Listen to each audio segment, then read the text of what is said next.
तो I think सारे ही आ गए हैं, अब एक आध या दो रह गए हैं। अब मैं मजीद कितना वेट करूं?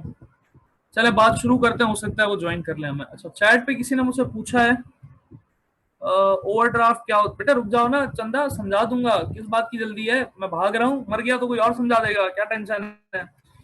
अच्छा जी, तो सबसे पहले डेफिनेशन पर आते हैं। बेटा मैं डेफिनेशन हमेशा हाईलाइट करके पढ़ाता हूँ, ठीक है, और इसी तरह हम चलेंगे सिस्टम के अंदर भी। सबसे पहली डेफिनेशन क्या था, मैं ये लिखा हुआ है, acceptance for the purpose of lending और investment of deposits from public. पहले मैं हाईलाइट करता हूं, फिर मैं समझाना शुरू करूंगा, ठीक है। Repayable on demand or otherwise, and withdrawable by cheque, draft or order or otherwise. ये मैंने कुछ पॉइंट्स को हाईलाइट किया, और ये रेफरेंसेस का बैंकिंग कंपनीज ऑर्डिनेंस 1962।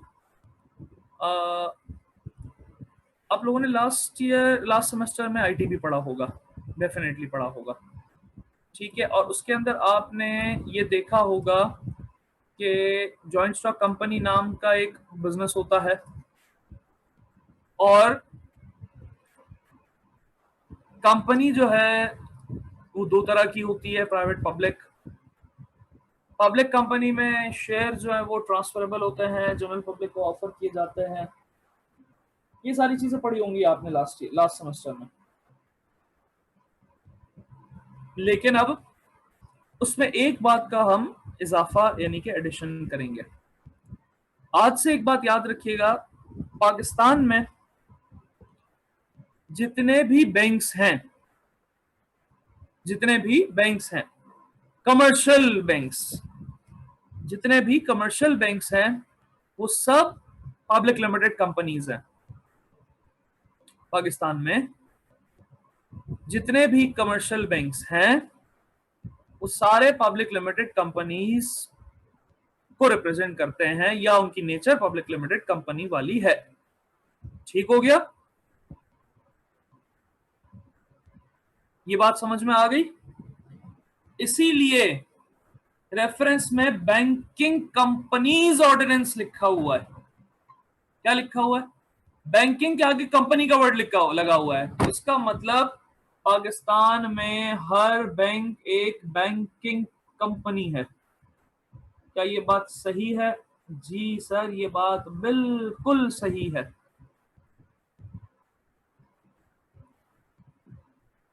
आई बात समझ में? थोड़ी सी तो आ गई होगी समझ में, ज्यादा सर एक नहीं दफा तो। और रिपीट कर दा। मैं एक दफा और रिपीट कर देता हूँ। पब्लिक लिमिटेड कंपनी का कॉन्सेप्ट आपने डेफिनेटली पढ़ा होगा कि पब्लिक लिमिटेड कंपनी एक ऐसी कंपनी होती है जिसके शेयर्स मार्केट में अवेलेबल होते हैं, और आम आदमी उस शेयर को खरीद सकता है। ठीक हो गया?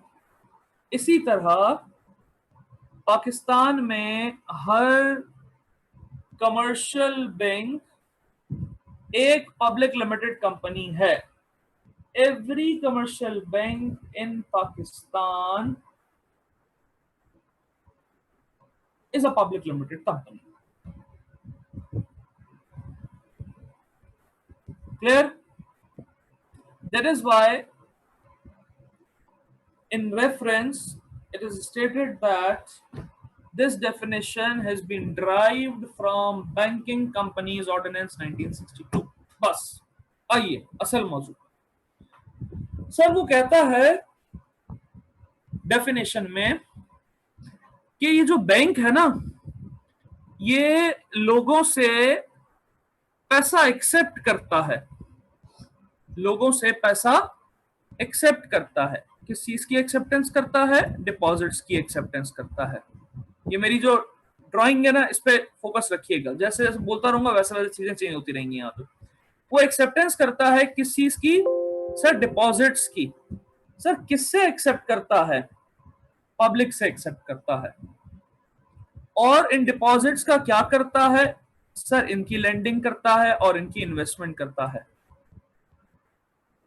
और वही पैसा जो डिपॉजिट्स की फॉर्म में वो लेता है वो बाद में वापस भी कर देता है, राइट? और आप चाहें तो अपना पैसा चेक से विड्रॉ भी कर सकते हैं।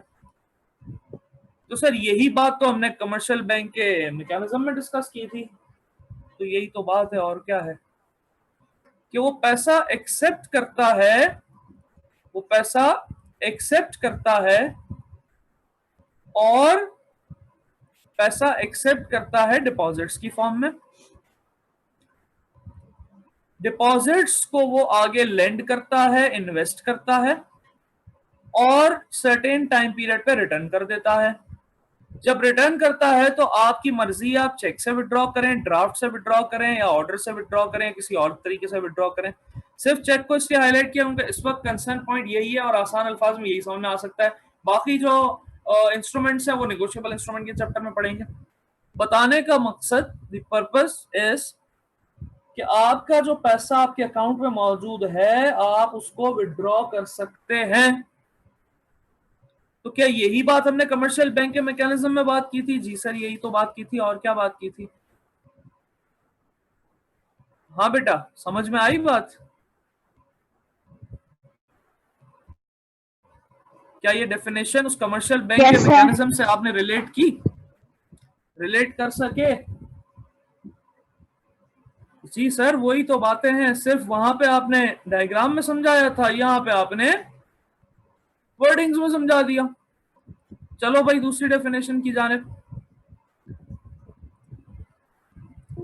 चलें सर, दूसरी डेफिनेशन की जानिब। क्राउथर साहब अर्ज करते हैं कि bank is an institution that collects money from those from those who have it to spare or who are saving it out of their income, ये एक अलग मौजू है, and lends this money to those who requires it। Sir फिर वही बात कि bank जो है वो पैसा कलेक्ट करता है किससे? जिनके पास इजाफी होता है या जो अपनी इनकम से सेव कर रहे होते हैं, और इसी कलेक्टेड मनी को वो लेंड कर देता है। किसको लेंड करता है? उनको जिन्हें चाहिए होता है, जिसे हमने क्या कहा था, ये वाला जो दोस्त है बेटा ये बोरोवर्स हैं। ये वाला दोस्त कौन है? बोरोवर्स हैं। और ये वाले दोस्त कौन है बेटे?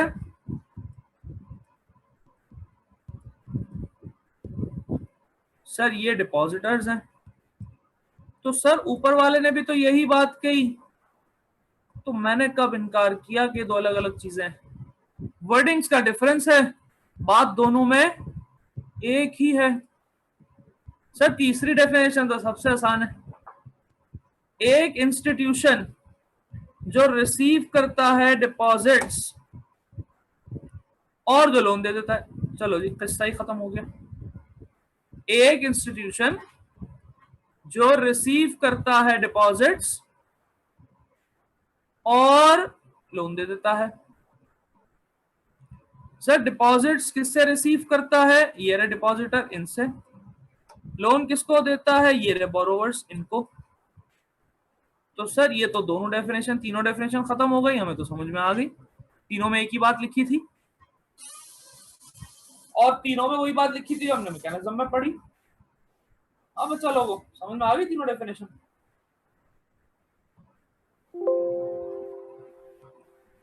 यस सर, किनली अच्छा बंदा था। कौन अच्छा बंदा था?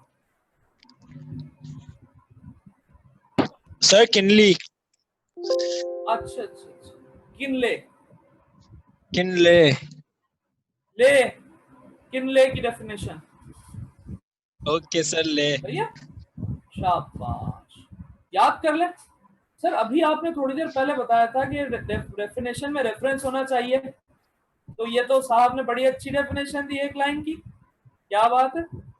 लेकिन ऐसा नहीं होता। तो फिर क्या होता है सर, जब कभी लफ्ज डिफाइन लिखा होता है तो रेफरेंस डेफिनेशन होती है, और दो डेफिनेशन होती हैं, समझ गए ना। जब कभी डिफाइन होता है तो डिफाइन में एक नहीं दो डेफिनेशन होती है। कैसा सर फंसाया। कंपल्सरी दो देना। मार्क्स चाहिए तो दो देनी पड़ेंगी डेफिनेशन, नहीं चाहिए तो मत दीजिए। हाँ हाँ सर ऐसे कर लें, एक डेफिनेशन तो मुझे याद है किनले की, तो एक लाइन की छाप दी मैंने फौरन। सर दूसरी डेफिनेशन एक काम करता हूँ, अपनी लिखता हूँ और नीचे अपना नाम लिख देता हूँ ब्रैकेट में, क्योंकि रेफरेंस अब मेरी डेफिनेशन है। तो मैंने शुरू में ही कहा था कि इस किस्म की जहालत दिखाने की कतई जरूरत नहीं है कि रेफरेंस तीन तरह का होता है, लॉ का, ऑथर का, या डिक्शनरी इंसाइक्लोपीडिया का। ना आप ऑथर हैं, ना आप लॉ हैं, ना आप डिक्शनरी इंसाइक्लोपीडिया।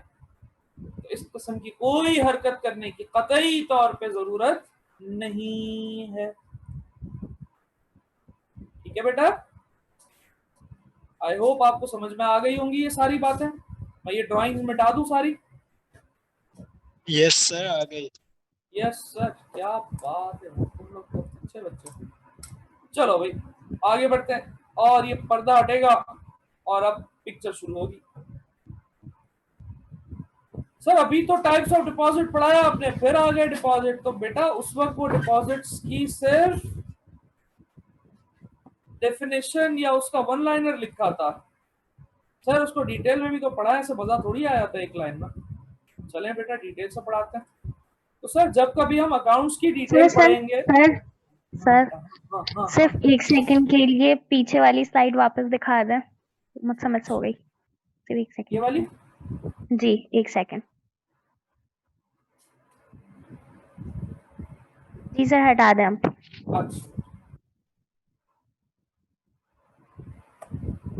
तो जब कभी हम अकाउंट्स की टाइप्स या डिपॉजिट्स पढ़ेंगे तो हम उनको चार डिफरेंट क्राइटेरियाज पे पढ़ेंगे।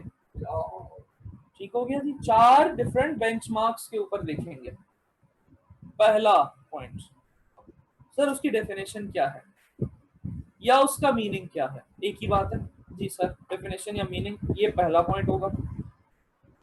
दूसरा पॉइंट, उसका स्कोप क्या है या उसके यूजर्स कौन है, उसको कौन लोग इस्तेमाल करते हैं, किन लोगों के लिए डिजाइन किया गया है। ठीक हो गया। तीसरा पॉइंट, उसमें आपको क्या सहूलियात या फीचर्स या क्या सर्विसेज मिलती हैं, क्या सर्विसेज मिलती हैं। और चौथा पॉइंट, वो क्या क्या फीचर्स ऑफर करता है आपको। कुछ लोग फीचर सर्विसेज को एक ही कंसिडर करते हैं, आप एक कर लें, मुझे कोई इतराज नहीं है। मैंने अलग अलग दिखाया है आपको यहाँ पे। सर कहाँ दिखाया है, हमारे सामने तो स्क्रीन ब्लैंक है, सबर करो ना, डेफिनेशन तो पढ़ लो पहले। तो डेफिनेशन ये कहती है करंट अकाउंट की कि सर ये एक ऐसा अकाउंट है जिसमें फ्रीक्वेंट चेंजेस पॉसिबल हैं और कुछ भी फिक्स नहीं होता। अभी तो पढ़ाया ये, अभी तो बताया ये। सर फ्रीक्वेंट चेंजेस से मतलब क्या है ये बताएं ना। फ्रीक्वेंट चेंजेस का मतलब होता है कि आप जब चाहें जितना चाहें इस अकाउंट में डिपॉजिट करवाएं, जब चाहें जितना चाहें इस अकाउंट से विड्रॉ कर लें। सर क्या इस फ्रीक्वेंट चेंजेस कहते हैं, जब चाहें जितना चाहें डिपॉजिट करवाएं, जब चाहें जितना चाहें विड्रॉ कर लें। ठीक हो गया जी। एक मिनट दीजिएगा जरा, फिर मैं कंटिन्यू करता हूं।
अच्छा जी, माजरत इस ब्रेक के लिए।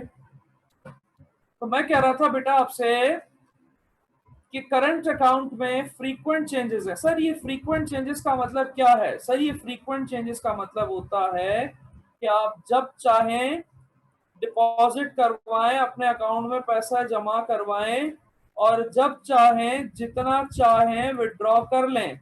सर जितना चाहें 10 रुपए और 10 लाख रुपए का चेक लेके पहुंच जाऊं, तो बेटा फिर आपकी जहनी सेहत पे शुबा होगा, शक होगा। जितना का मतलब होता है कि जितना पैसा अवेलेबल है, ठीक है, जितना पैसा अवेलेबल है। सर इसका एक और भी एंगल है, वो आपको लैंडिंग में पढ़ाऊंगा।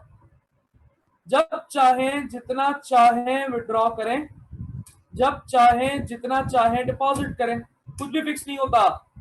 सर इनको इस्तेमाल करने वाले कौन लोग होते हैं? Mainly business persons, mainly business persons, वो लोग जिनका कारोबार होता है। कार और बार अलग अलग नहीं, कारोबार, ठीक हो गया। जिनका कारोबार होता है वो इसको इस्तेमाल करते हैं, क्योंकि जब आप बिजनेस करते हो तो आपको पैसे विड्रॉ करने होते हैं अपने एक्सपेंसेस मीट करने के लिए। आप जब गुड्स सर्विसेज बेचते हो तो आपको पैसे आते हैं, वो आपको जमा कराने होते हैं। तो जब आप पैसे को जमा यानी कि डिपॉजिट और पैसे को मिन्हा यानी कि विड्रॉ करना चाहते हो, तो आपको ये फैसिलिटी चाहिए कि जब चाहो डिपॉजिट कराओ, जब चाहो विड्रॉ करो, जब चाहो डिपॉजिट कराओ, जब चाहो विड्रॉ करो। तो आपको ऐसी फैसिलिटी चाहिए तो करंट अकाउंट खुलवा लो, किस्सा खत्म हो जाएगा।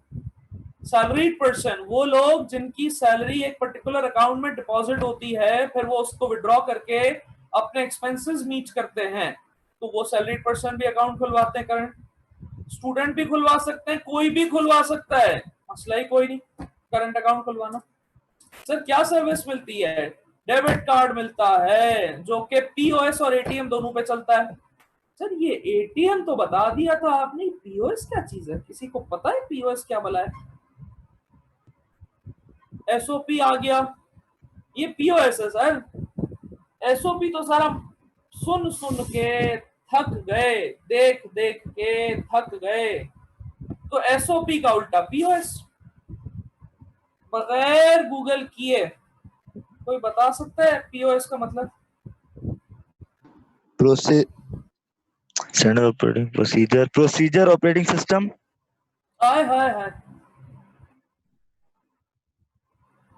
सेब को उल्टा करो 20, 20 को उल्टा करो सेब। नहीं ये बात नहीं, ये बात नहीं है बेटे, ये कुछ और है।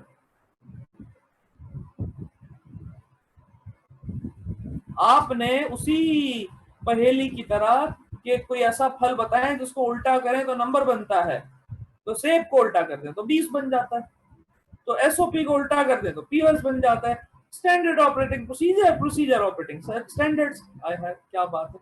नहीं सर ऐसे नहीं होता, कौन बताएगा?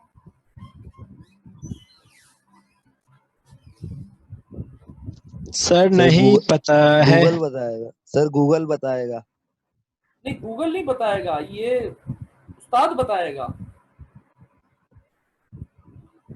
देखो बेटा,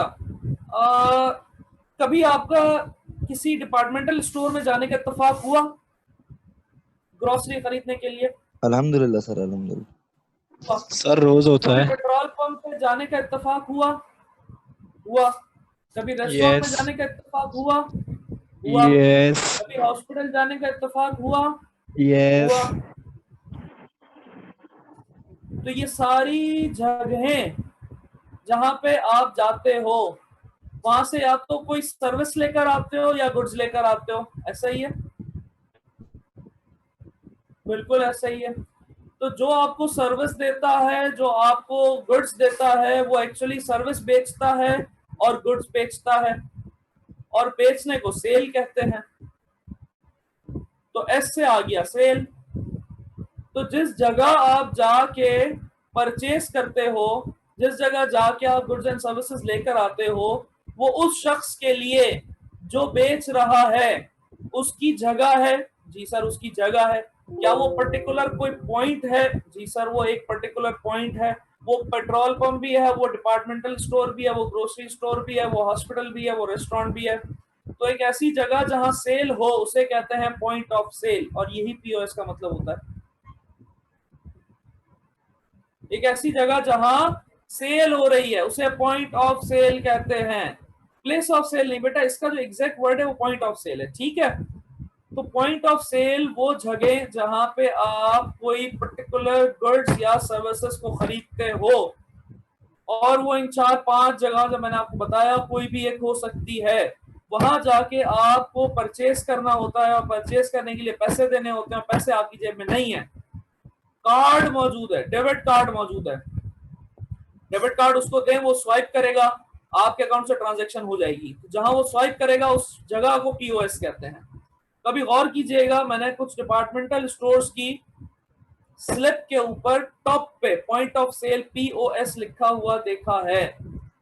मैंने कुछ डिपार्टमेंटल स्टोर के स्लिप के ऊपर पीओएस लिखा हुआ देखा है। तो वो पीओएस क्या है सर? जहां डेबिट कार्ड आप यूज कर सकते हैं, सीधी सी बात है। क्लियर हुई बात बेटा?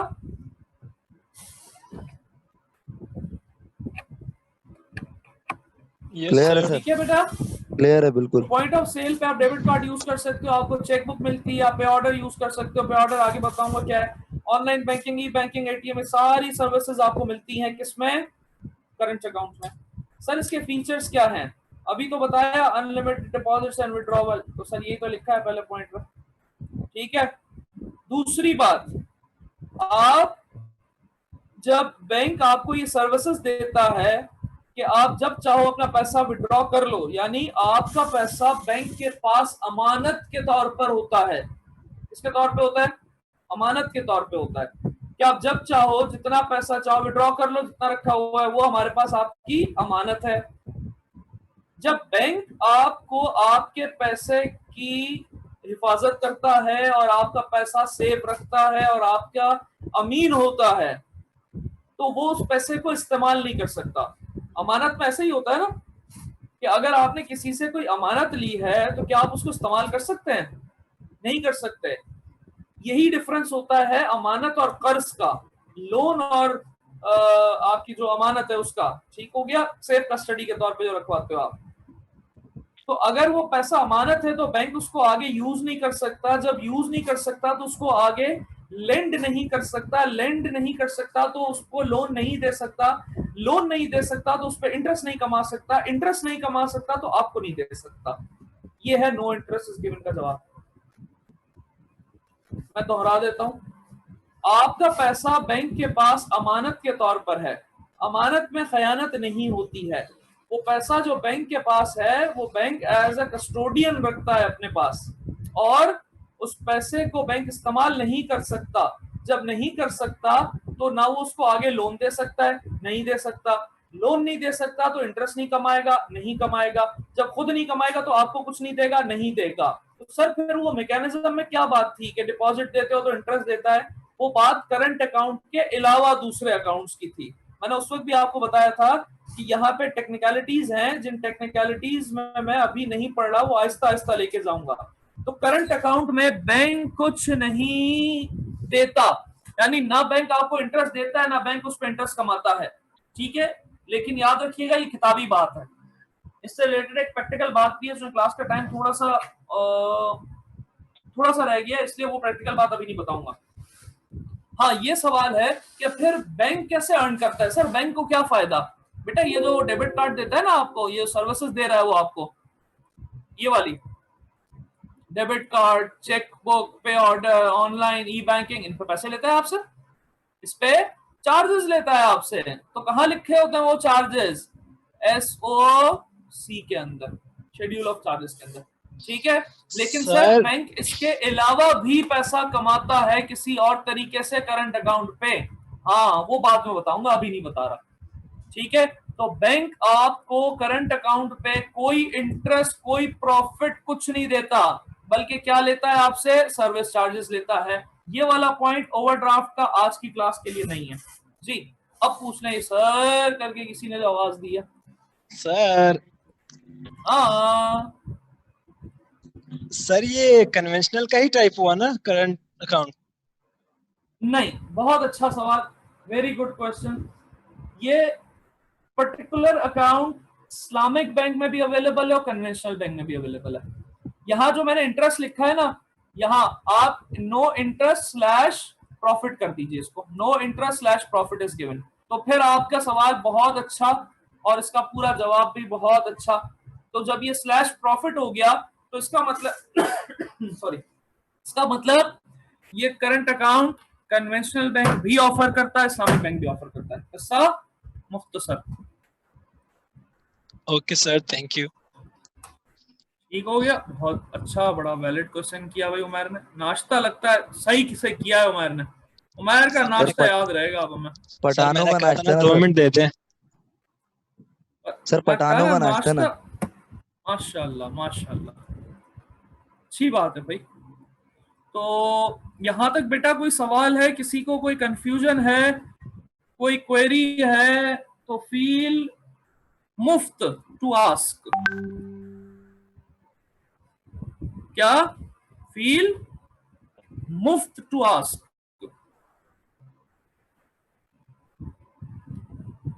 मीटिंग छोड़िएगा नहीं, अभी सबर कीजिएगा। अच्छा जी, तो आई होप कि यहां तक आपको बात और बहुत सारी बातें आसानी समझ में आ गई होंगी। और यहीं पे हम बात, जी बेटा किसने कहा? शिजा शेख, जी बेटा बिल्कुल, इस्लामिक बैंक में ये प्रोडक्ट है। इस्लामिक बैंक भी करंट अकाउंट ऑफर करता है। ठीक हो गया, ऐसी बात हरगिज नहीं है कि इस्लामिक बैंक नहीं ऑफर करता, बिल्कुल इस्लामिक बैंक ऑफर करता है और चार्जेस भी लेता है आपसे, और इसमें कोई मसला भी नहीं है। ठीक हो गया। अच्छा, किसी ने पूछा है कि सर क्या बता दें। अच्छा जी, 1 मिनट रुकेंगे बेटा जरा, अभी आपको जवाब देते हैं, सारे जवाब देंगे इंशाल्लाह। ओके, जरा वो मैं अटेंडेंस सर ये मार्क कर स्लाइड रहा शेयर था। कर देगा। और स्लाइड शेयर नहीं हो सकती सर इसके कॉपीराइट्स हैं। Okay sir, okay sir. अच्छा जी, तो मैं आपसे, अच्छा किसी ने सवाल किया, किसी बच्चे ने, कहाँ गया, एक बार इंट्रा। अच्छा, इंट्रा और इंटर का डिफरेंस ये है बेटा कि इंट्रा होता है किसी पर्टिकुलर डोमेन के अंदर, किसी पर्टिकुलर फील्ड के अंदर, किसी पर्टिकुलर एरिया के अंदर। अगर आप सिर्फ अपने आप से कम्युनिकेट कर रही हैं, कुछ लोगों की आदत होती है सेल्फ टॉकिंग की, इसका सबसे बड़ा फायदा ये होता है कि आप अपने आप को सेल्फ अकाउंटेबल ठहरा सकते हो। ठीक है, आपका जमीर बाकायदा जिंदा रहता है, जागता रहता है, जिंदा तो सबका ही होता है। तो इंटर वो होता है जो आप दो डिफरेंट फेजेस, दो डिफरेंट फील्ड्स, दो डिफरेंट डोमेन्स के दरमियान में होते। इंटर बैंक, एक बैंक से दूसरे बैंक। इंटरनेट, एक सर्वर से दूसरे server. Intra bank, with in a bank. मेरे अलबरका में 2 अकाउंट्स हैं, एक करंट है और एक प्रॉफिट एंड लॉस है। फॉर एग्जांपल, मैं करंट से प्रॉफिट एंड लॉस में ट्रांसफर करूं या प्रॉफिट एंड लॉस से करंट में ट्रांसफर करूं, वो इंट्रा बैंक फंड ट्रांसफर है, कि with in a bank transfer हो रहा है। लेकिन मेरा एक अकाउंट अलबरका में, दूसरा मीजान में, अलबरका से मीजान या मीजान से अलबरका में ट्रांसफर करूं तो ये इंटर बैंक ट्रांसफर है। मैं कराची से लाहौर मूव हो रहा हूं, मुझे जाना है तो ये इंटर सिटी है। मुझे कराची में ही रहते हुए मुख्तलिफ इलाकों में जाना, ये इंट्रा सिटी है। समझ में आ गया बेटा, इंट्रा और इंटर? Yes sir. ठीक है, तो अब हम इंशाल्लाह बशर्ते जिंदगी हो दस्तयाबी, कल है आपकी क्लास, कल कंटिन्यू करेंगे, यहीं से बात कंटिन्यू होगी। करंट अकाउंट में ओवरड्राफ्ट का पॉइंट रह गया है, वो पॉइंट समझा के फिर मैं आगे बढ़ जाऊंगा दूसरे अकाउंट्स की तरफ। तो कल इंशाल्लाह अपने वक्त पे क्लास शुरू हो जाएगी। आप सबका बहुत बहुत शुक्रिया, थैंक यू, अल्लाह हाफिज बेटा। अल्लाह ओके सर, हाफिज। अल्लाह हाफिज सर।